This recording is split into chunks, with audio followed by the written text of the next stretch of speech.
Muito bem, meus amigos. Então, como nós estávamos nos lembrando, começamos a apostila número 1 da Federação Espírita Brasileira sobre o estudo da mediunidade.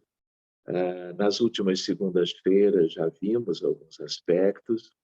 Então, hoje, nós vamos poder ver, no início, quem sabe, as questões ou dúvidas de vocês, para que elas sejam esclarecidas e, em algum momento, então, vamos retomar do ponto onde nós paramos da outra vez. Eu só vou recordar que nós chegamos a trabalhar sobre algumas comparações sobre o que se conhece como metapsíquica, lembrando de Charles Richer, como também sobre parapsicologia, lembrando de Heine e de diversos outros estudiosos que, a partir de 1927, foram trazendo subsídios, independentemente do que o Espiritismo já tinha estudado e revelado muitas décadas antes. Então, no capítulo anterior, nós trabalhamos essas ideias bem básicas, recordando essas questões históricas que envolvem a psicologia, a psiquiatria, a espiritualidade, a religiosidade e assim por diante. Nós também lembramos que, apesar de gostarmos muito, né, dessas comparações com estas outras ciências psíquicas, o nosso objetivo é, por vários motivos, nós nos atermos às questões da doutrina espírita. Mas como ela é ciência, como ela é filosofia, como ela traz para nós inúmeras questões de crença, de religiosidade, espiritualidade, ela tem tudo o que nós necessitamos. Mas, como espíritas, nós devemos também conhecer esses aspectos que também estudaram e estudam até hoje as questões do psiquismo humano.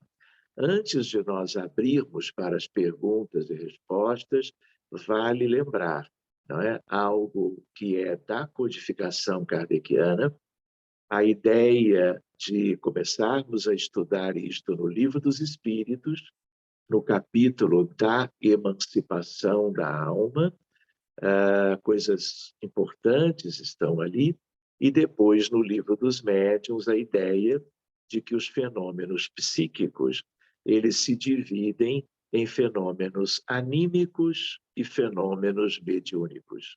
E esses dois grupos eles têm diversos exemplos próprios do dia a dia da vida humana, entre os espíritas, entre os espiritualistas, e tudo isso nos importa conhecer de perto, até porque Allan Kardec trouxe isto tudo para o Livro dos Médiuns, que é o maior e mais importante tratado, eu diria, sobre as questões psíquicas humanas. E o nosso interesse é tanto de estudarmos as questões anímicas como as questões mediúnicas. E, por último, lembrando que as mediúnicas, elas podem ser, como já vimos inúmeras vezes, de fenômenos que são chamados fenômenos de efeitos intelectuais e outro tanto fenômenos de efeitos físicos. Todos esses elementos nós temos que estudar para conhecê-los o melhor possível, para podermos avançar no nosso projeto de sermos médiuns, de conhecermos a mediunidade segundo o Espiritismo, para que na prática mediúnica nossa e de qualquer um, nós a tenhamos de uma maneira correta, apropriada e segura. Então, antes de seguirmos para o tema número 3, eu gostaria de colocar para os amigos a perspectiva das questões, das dúvidas que vocês possam ter agora, a partir do que nós fizemos da outra vez. Fiquem à vontade, então, meus amigos.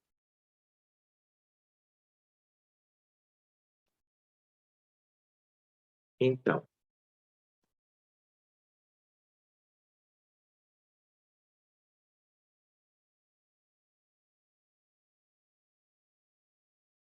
quem quiser perguntar é só abrir o seu áudio e trazer a sua dúvida, a sua questão.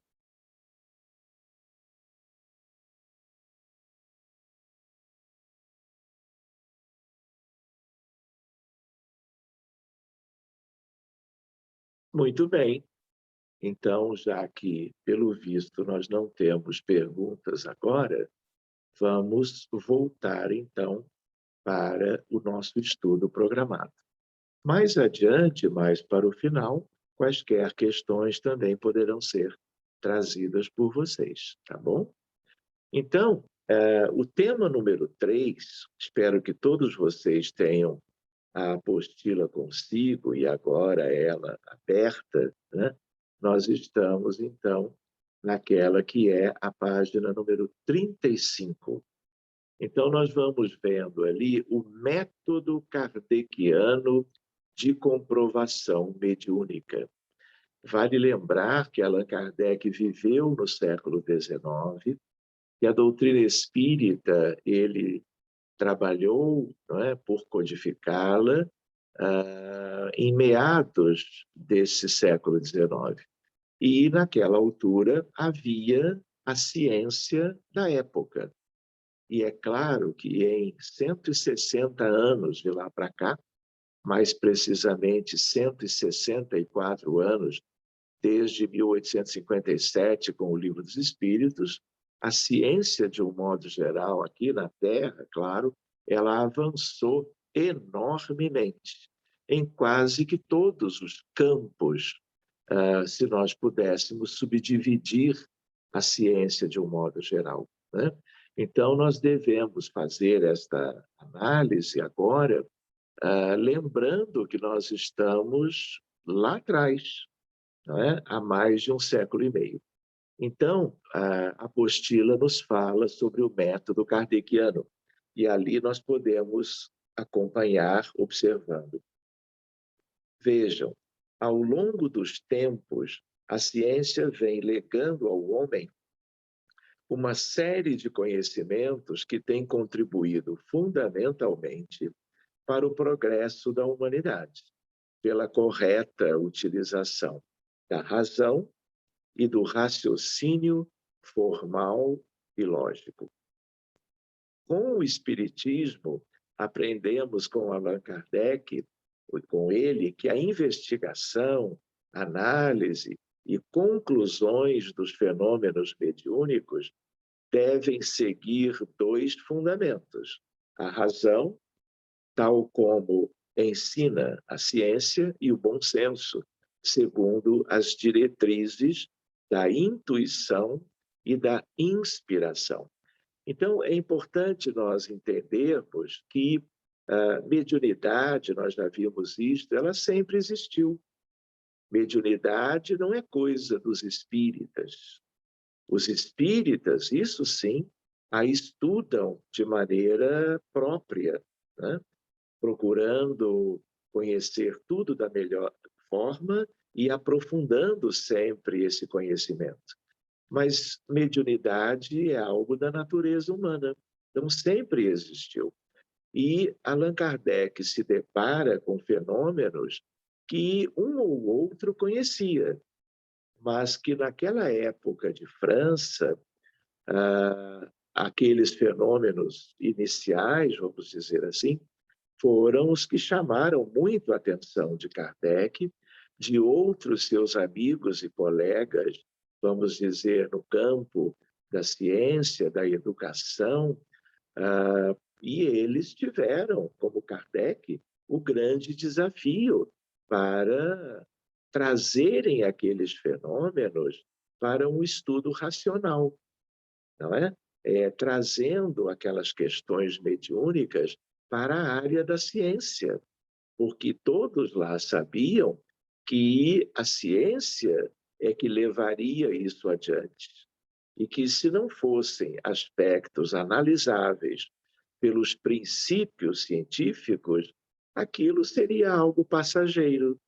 E nós somos herdeiros de todo o trabalho daqueles lá há tantos anos, e hoje nós sabemos que a mediunidade faz parte da ciência, de um modo geral, e, claro, da ciência espírita de modo particular.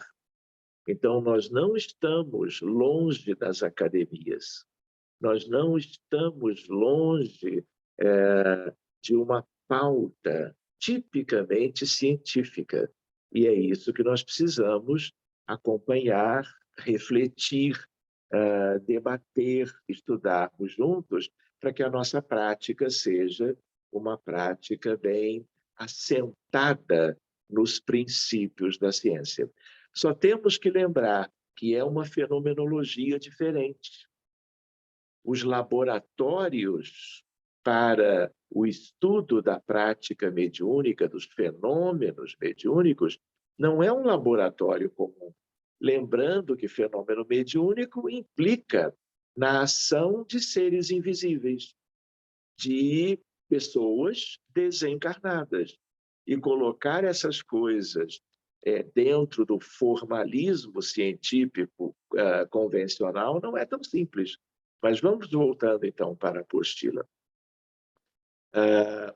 Então, ele diz aqui, com essas duas ferramentas, Allan Kardec construiu o edifício doutrinário do Espiritismo, a partir das manifestações mediúnicas, que começaram, como vocês viram, para Kardec, através das mesas girantes.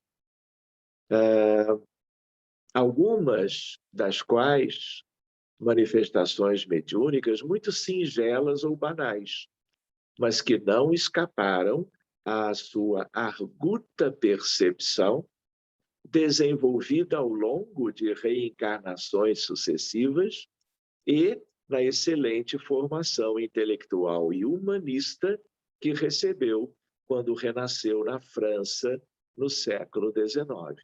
Com isto, esse último parágrafo, ele nos recorda sobre Allan Kardec como um missionário, como um espírito preparado. Como todo mundo, ele viveu outras vidas antes. E ao longo da sua história, não é? Ele que fez muitas outras coisas durante as suas jornadas evolutivas, ele agora veio para todo um trabalho nesta área, na área da doutrina espírita, do psiquismo humano e, mais especificamente, no contexto da mediunidade. Então, agora, no item 1, os autores dessa compilação na apostila, eles vão falar um pouquinho de Kardec. Então, eu sei que quase todos vocês conhecem algo, né, a respeito dele. E o que ele vai trazer aqui na apostila é algo bem resumido. Lembrando que existem várias biografias de Allan Kardec, quase todas lá mesmo pela França, e outras que vieram depois, feitas por brasileiros, né?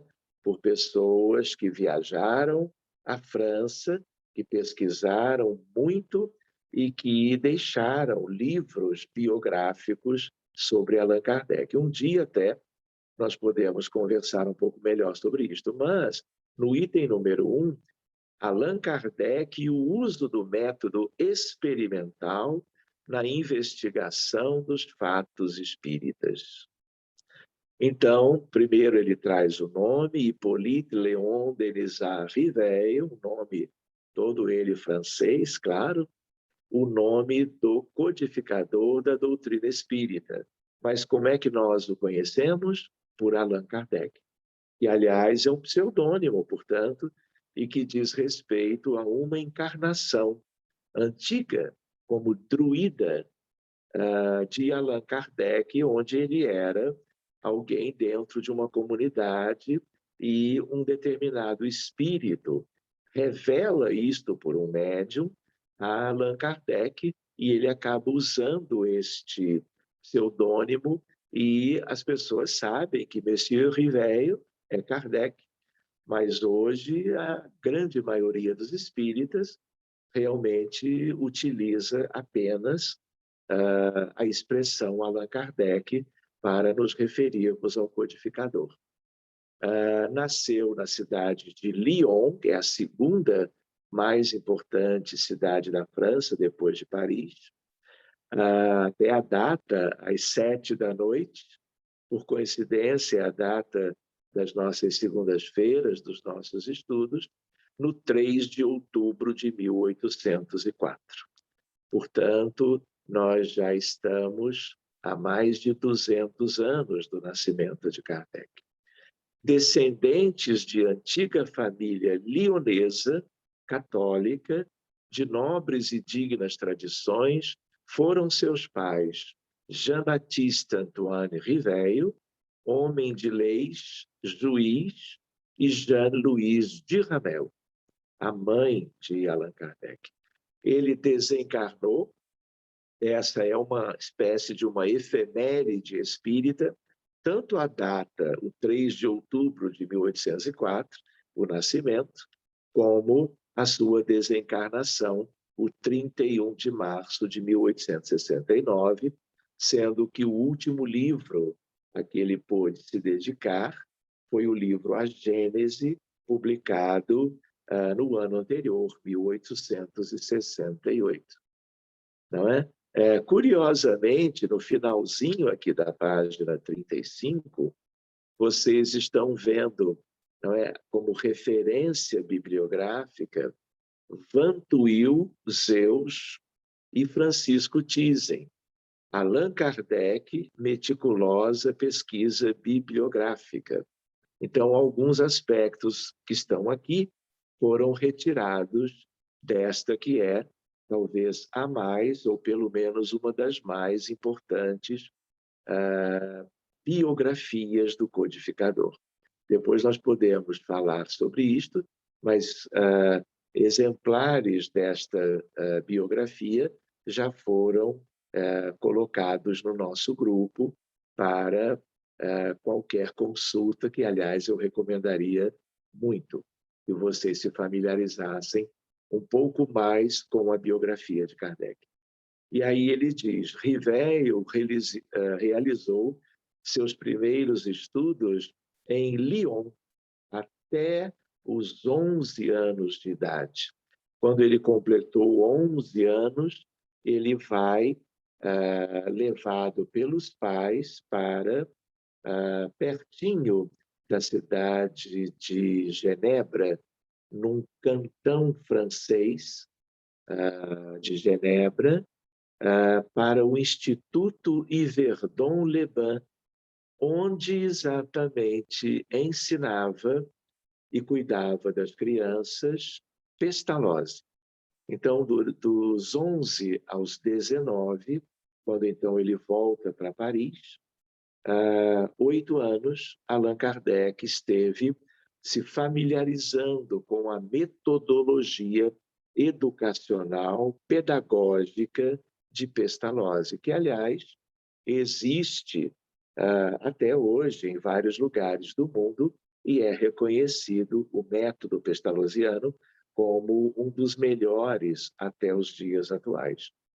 Então, Riveio, primeiros estudos em Lyon, onde ele nasceu até os 11, dentro de severos princípios de honradez e retidão moral. Com a idade de 10, seus pais o enviam a Yverdon, que é a cidade do Instituto Yverdon-les-Bains, cidade suíça do cantão de Vaud, a fim de completar e enriquecer sua bagagem escolar no célebre Instituto de Educação, instalado em 1805 pelo professor filantropo João Henrique Pestalozzi. Concluídos seus estudos na Suíça, Riveio volta para Paris, onde trabalhou como professor em escolas francesas e escreveu várias obras de apoio à educação e ao ensino, inclusive livros de cálculo, de aritmética, revelando uma parte das suas tendências, né, no sentido e no campo da educação. Convidado a assistir aos fenômenos das mesas que giravam, corriam e saltavam, percebeu de início que, em meio à frivolidade e à irreverência que, em geral, cercavam a manifestação dos fenômenos mediúnicos, havia ali alguma coisa de diferente, inteligente e transcendental, que poderia ser a causa dos fenômenos ou movimentos das mesas. Posteriormente, passou a ser assíduo às reuniões, sobretudo na casa da família Baudin, tendo a oportunidade de endereçar às supostas mesas perguntas, algumas proferidas mentalmente, inclusive, mas todas eram respondidas de forma inteligente e, não raro, demonstrando profundo conhecimento. As respostas eram inteligentes e de conteúdos relacionados, vamos dizer, ao entendimento e ao conhecimento, à ciência da época. E aquilo, claro, impressionou enormemente essa mente racional do codificador Allan Kardec.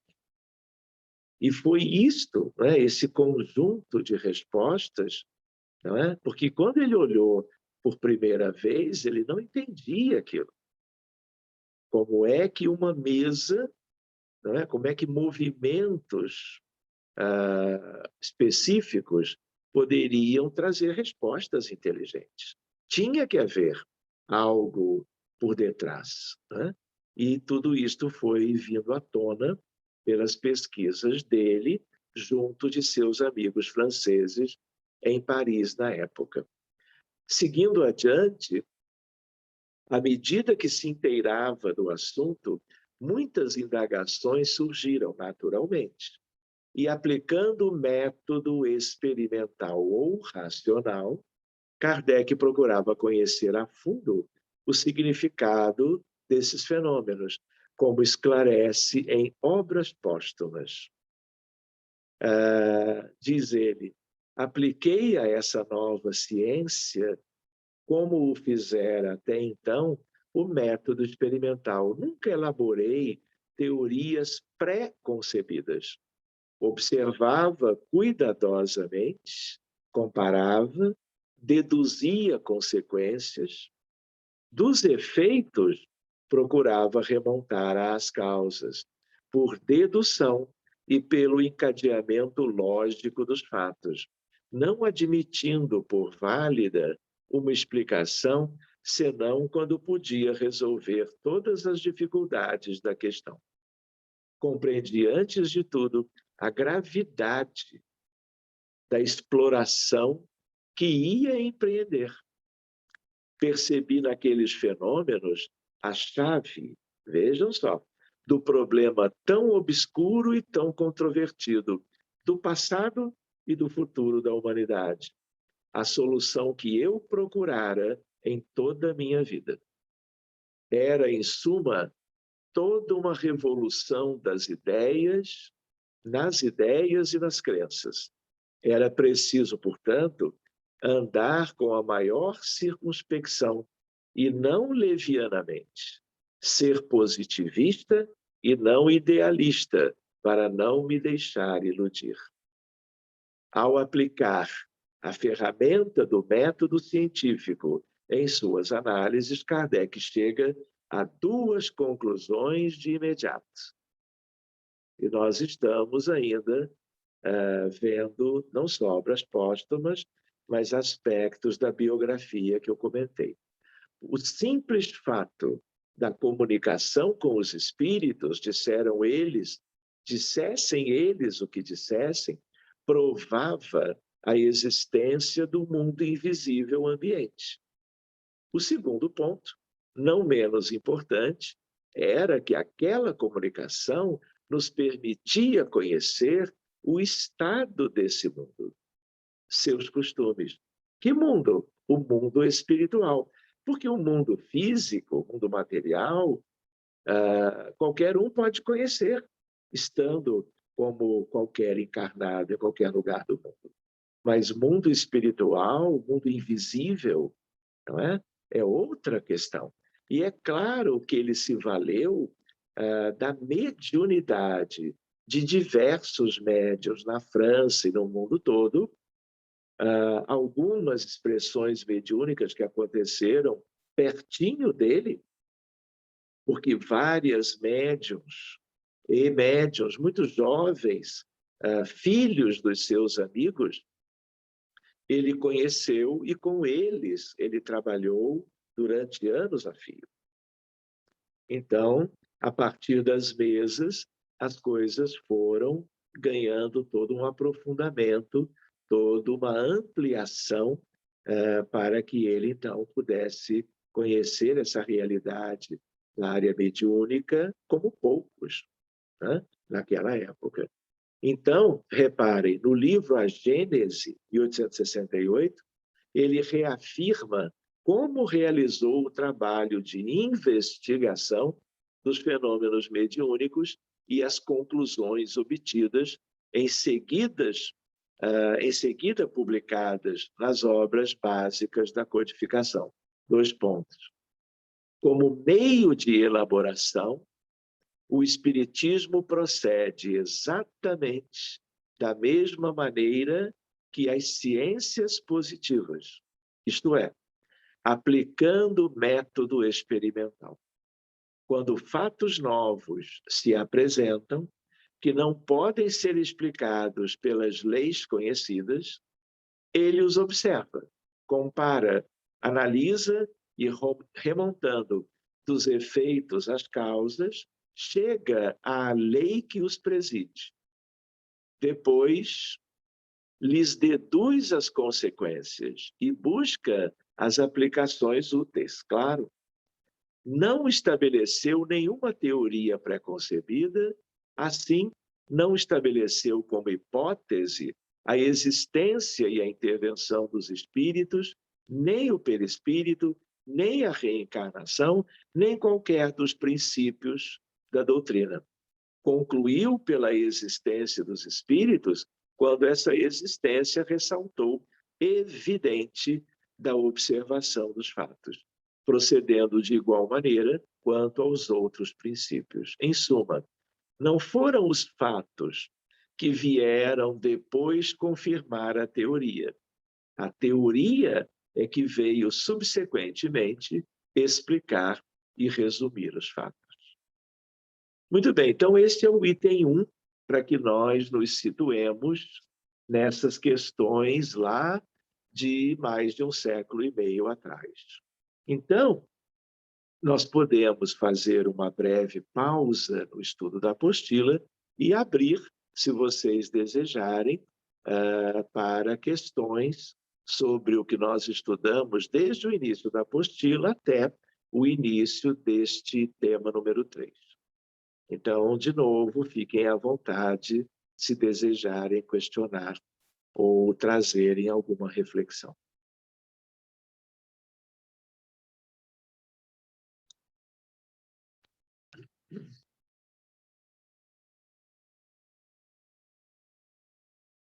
Muito bem. Então, sigamos. O item 2 do estudo da noite, Allan Kardec e o uso da intuição na investigação dos fatos espíritas. Vejam, página 37 ainda. Perplexo. Vocês imaginem fenômenos mediúnicos, vamos dizer assim, pujantes, intensos, numa sociedade em meados do século XIX. E se nós pensarmos retrospectivamente, sabendo que Allan Kardec era um missionário, chamado Missionário da Verdade, por Leon Denis, no ano de 2004, quando se comemorava o bicentenário de nascimento de Kardec, vocês imaginem que, na verdade, tudo estava programado. Então, não foi só Allan Kardec, um espírito preparado, que renasceu para fazer esse trabalho. Diversos médiums com mediunidades ostensivas e devidamente ajustadas à perspectiva de pesquisa séria nessa área, como também, se nós pensarmos bem, todo um conjunto de espíritos quiseram chamar a atenção da sociedade, iniciando pelas mesas, mas depois psicografias, psicofonias, vidências, tudo isso veio à tona por aqueles médiuns de então. E, se vocês também me acompanham, foi todo um movimento relativamente introdutório, mas muito evidente, não só para chamar a atenção de Kardec, mas para dar a ele e aos seus amigos, auxiliares, colegas e até médiuns, tudo aquilo que o mundo espiritual queria que ele conhecesse, movimentando tudo que podiam, dando a ele elementos de pesquisa para que, com a sua alma, com o espírito científico, ele se enfronhasse em tudo aquilo e pudesse surgir dali e dos fenômenos aquilo que Jesus aguardava, preparava, aliás, com Kardec, que era o Consolador prometido, que, na essência, é o Espiritismo. Ou seja, toda uma grande movimentação, um enorme preparo prévio, talvez por décadas ou séculos, tudo foi sendo devidamente concatenado para que o resultado fosse este. E reparem, tanto tempo depois, nós aqui estamos nos familiarizando com a área mediúnica, porque do seu exercício nós podemos ter um enorme proveito em vários sentidos, mas especialmente em termos da ação caridosa a benefício de doentes, de necessitados, a benefício de espíritos, aos bilhões no mundo espiritual que estão aguardando providências de amor e caridade a favor deles. Então, estamos no item 2, perplexo ante a grandiosidade do conhecimento que os fenômenos mediúnicos apresentavam, o codificador percebe, contudo, que nem sempre era possível obter respostas satisfatórias, claras e objetivas, utilizando apenas o método racional.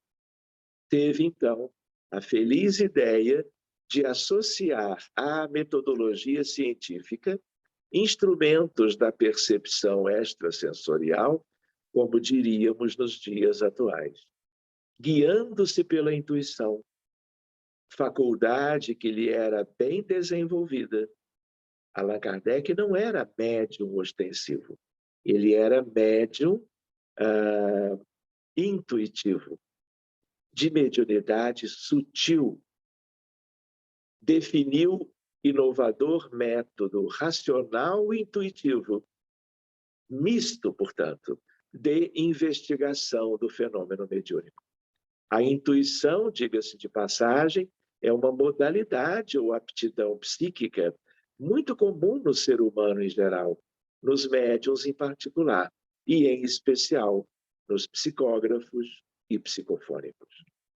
Surge na mente como uma lembrança de ideias, vejam só, ou acontecimentos anteriormente conhecidos daquele encarnado, quando este se encontrava em estado de sonho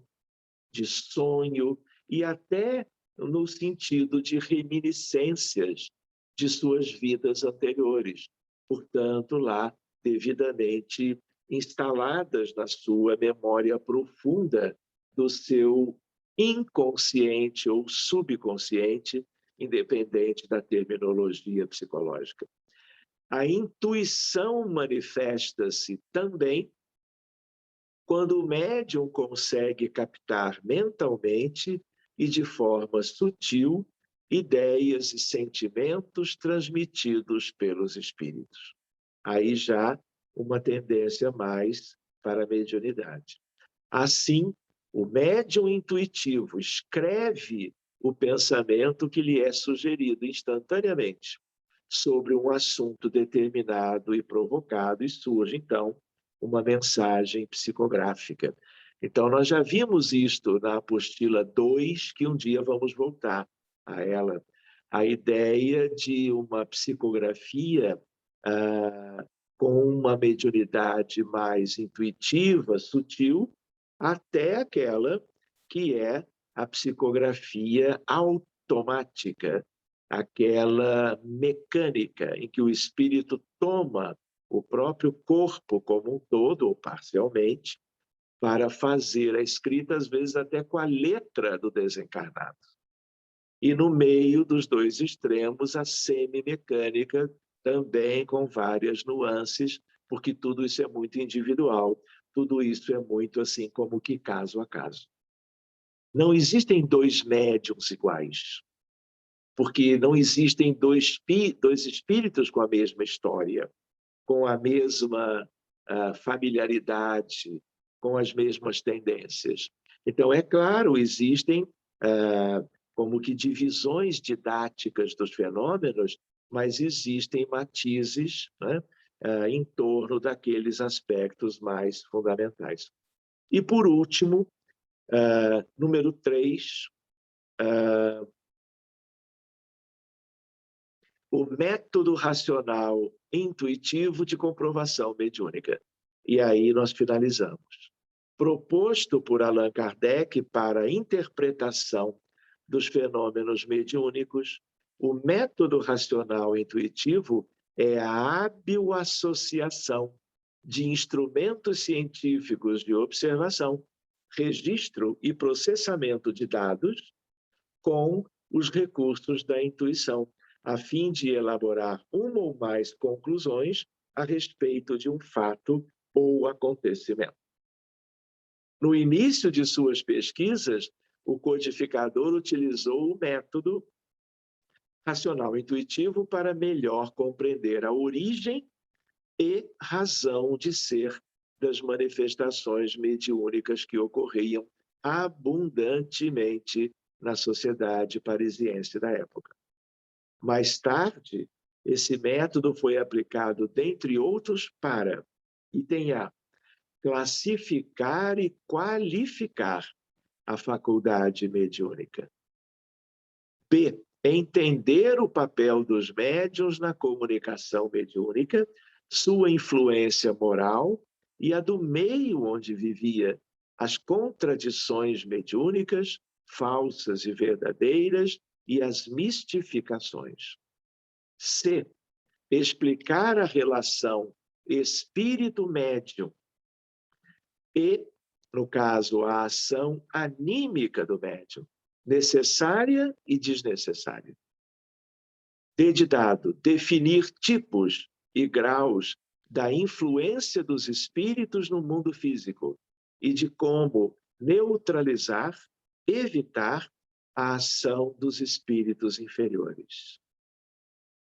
Letra E, identificar a natureza, intenções e identidade do espírito comunicante. E, por último, letra F, organizar uma reunião mediúnica séria e instrutiva.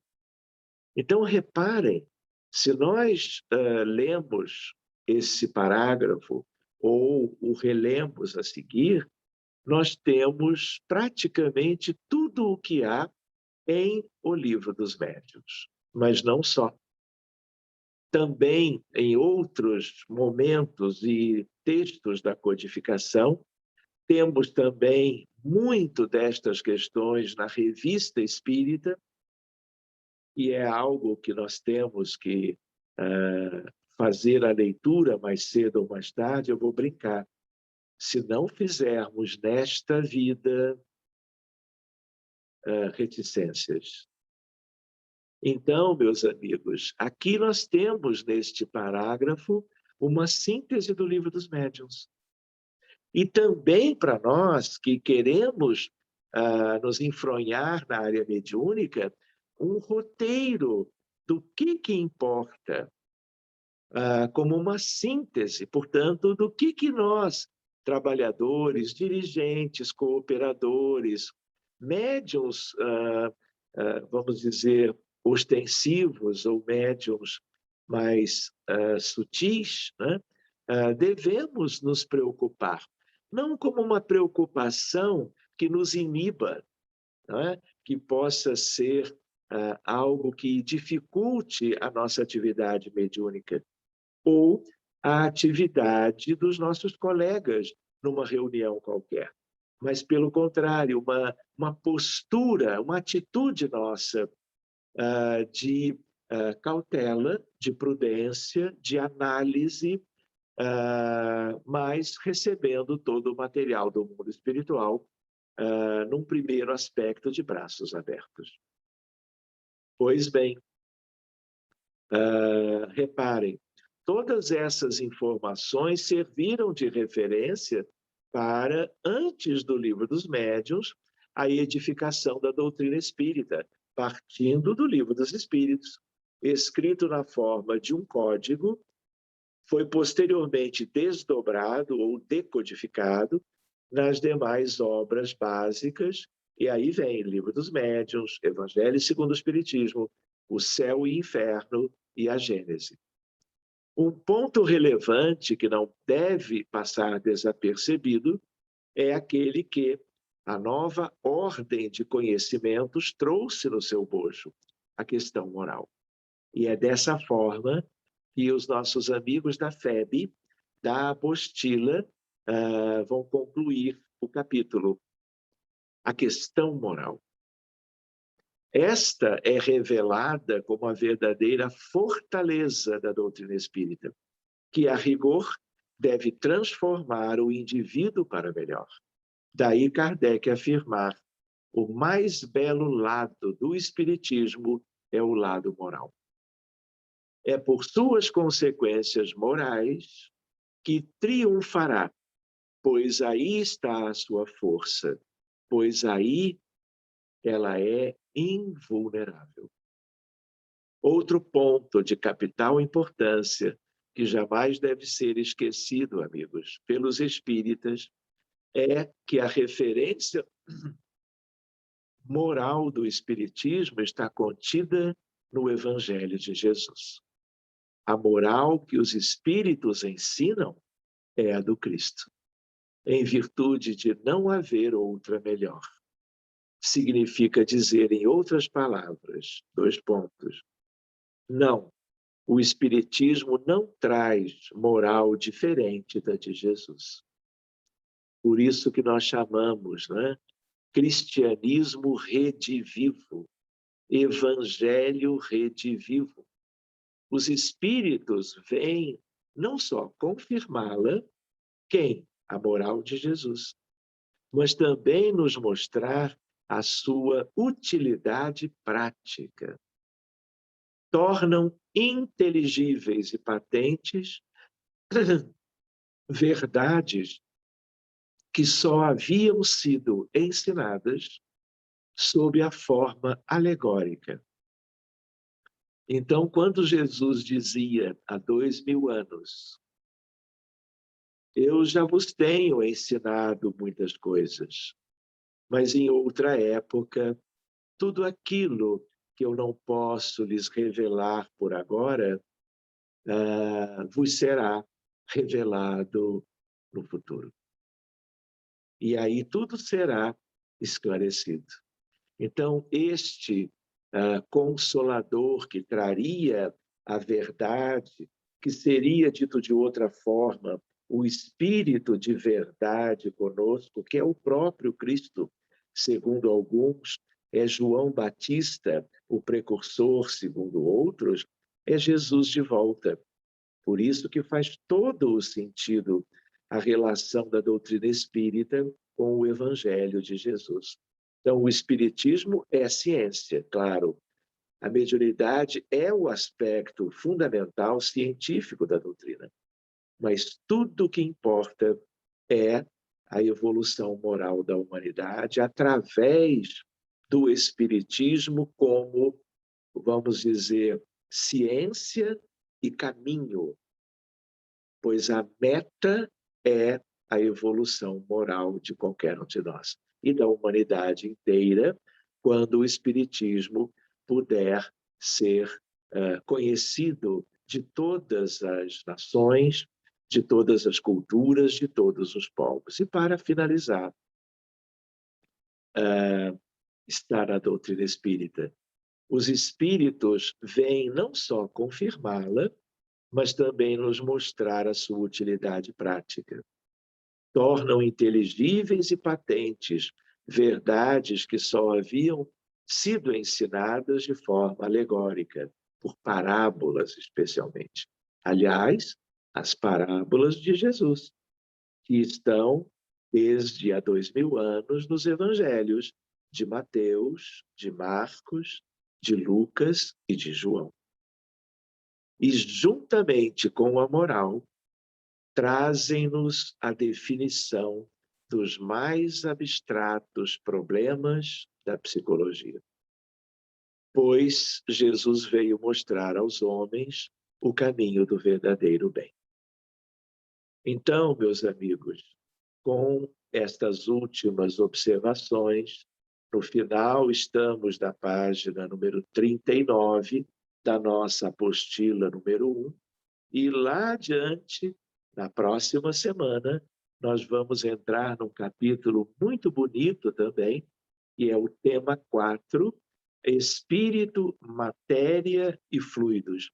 E aí nós vamos entrar também um pouquinho no campo da ciência da época e da ciência da atualidade. Então, nós podemos agora, se vocês acharem válido, nós podemos fazer assim. Eu vou pedir para que a reunião que está sendo gravada, a gravação possa ser interrompida, e aí nós vamos abrir para os amigos ficarem mais à vontade para as suas questões, para as suas perguntas. Está bem assim? Muito obrigado, amigos.